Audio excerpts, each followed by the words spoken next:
Sure, Moroccan guys, Elia Uboso, we are back. New week, new video, new content. So without wasting no time, let's get into this week's video, which is gonna touch on 4 habits that you can use to stop your impulse buying. So as we all know, there are some times where where you feel like you want to spend on something, be it like on payday or when you just receive like a lot of money, right? So this could be any purchase you made without impulse buying is more like a purchase that you make without planning for it, like adding a few snacks outside of your grocery list at the shopping center, or as you pay by the cashier, or other thing could be visiting or a clothing shop or just to browse through and then going out with a brand new jacket that you didn't even plan to come out with, or even treating yourself, to an expensive dinner after like a very stressful day at work, or whatever the case might be, you know. So society has actually trained us that to believe that we need to treat ourselves by spending our money. How does that work? You work hard to earn your money, and then you spend that money in a few minutes. How does that make you feel, or how does that satisfy you? So these are like just sort of like reflections that you have to make when you find yourself doing this impulse buying and so forth. All right. So, but also I'm not saying that impulse buying, all impulse buying is bad. There are some natural parts of life, But when things get out of control, the impulse spending habits will destroy your finances and to prevent you from building wealth. Yes. So how do we manage our impulse spending habits? Simple. Always consider emotional aspects of your finances, because personal finances is not a mathematical or logical concern. It's an emotional thing, Humans spend based on their emotions, even when they involve logic, right? So sometimes we really don't put much thought into our purchases. Eventually, yeah, it leads us to buying things that we don't have, right? So here are the 4 habits that you can use to sort of like, or that can help you to control your impulse buying. So habit number 1, calmness, right? So when you are caught up with your desire and wants, you become susceptible to impulse purchase. But when you're calm, your initial response to something you see is relaxed and not I want that, I want that, like we always do. So one of the greatest writers wrote that no man, however, enjoys a blessing that brings anxiety. He is always trying to add a little more. So a lot of the things come with hidden costs. Okay, so think about buying a new phone. It will likely need a new phone case and newer set of headphones so you can like maximize the features, right? So, or if you are switching from an Android to an Apple ecosystem, you are most likely to like replace your laptop, your watch, like everything like to Apple products, and the psychology of like Apple products, which is like luxury goods. The way they are designed is like once you get it, you won't get enough. Like you just want it all. So you should consider all these things. So it's all about mindfulness. By giving yourself the space to think through your purchases, you can determine if you really want or need something first before buying it. So always try to remain calm when you get money. And yeah, I did a very interesting video on how to act during a windfall. I think I'm just gonna put it up here, so you can watch that one also. It can also assist you on like how to deal with so much money at the same time, right? So point number 2, so being moderately analytical. So people who analyze everything usually take it too far, which leads to analysis paralysis. The other end of the spectrum is purely buying on instinct. It's also not good, right?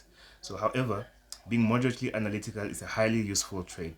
You analyze your desires and impulses by adding an extra step before you act. Simply ask yourself, why do I want to buy this? Do I need it?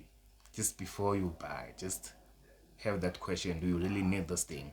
Okay, if you are buying it for the benefit of other people, like getting an overpriced car just to show to your friends that they don't have it, and you have it, or to your colleagues or to whoever, to show that yeah, you are successful than them, then I don't recommend it. As much as possible, only buy something because you really need it or you want it yourself. not to impress others.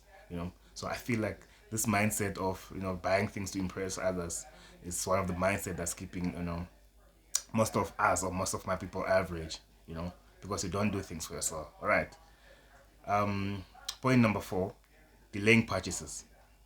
So good things take time. Sometimes we get impatient and we want these things like right now, like yesterday already. So this is a way to impulse purchase that we regret later.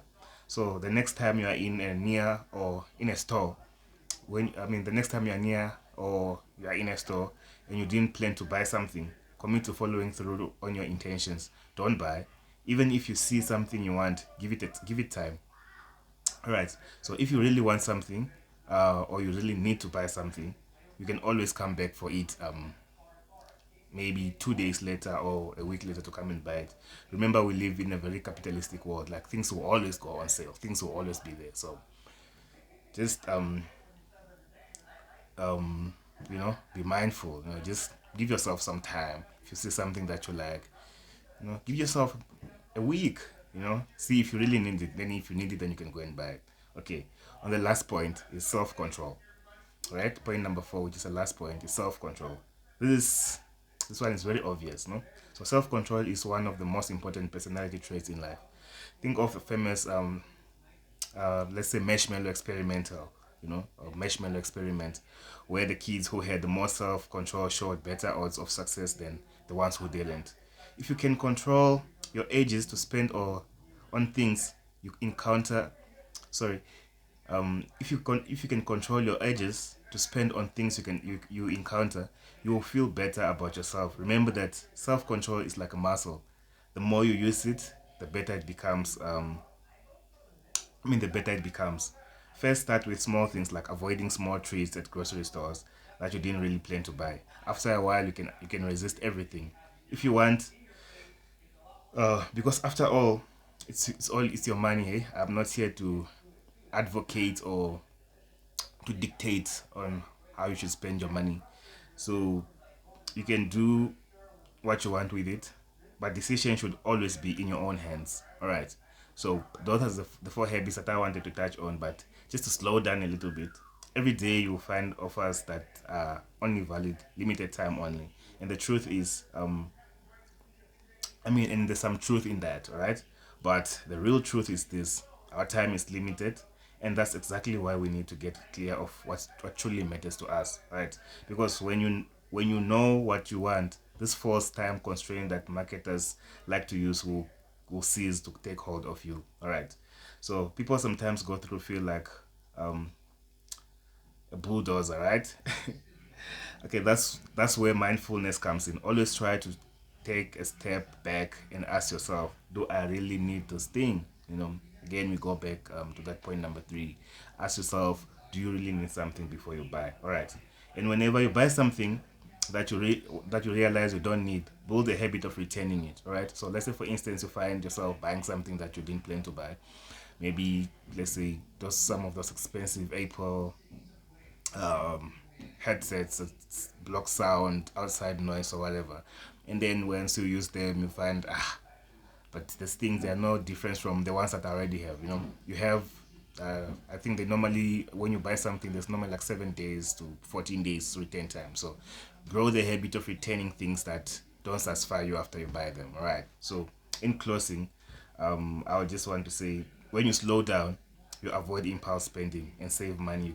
And this money you can use it for other things to better your life. Be it like pay for courses that gives you extra skills to better your life. All right.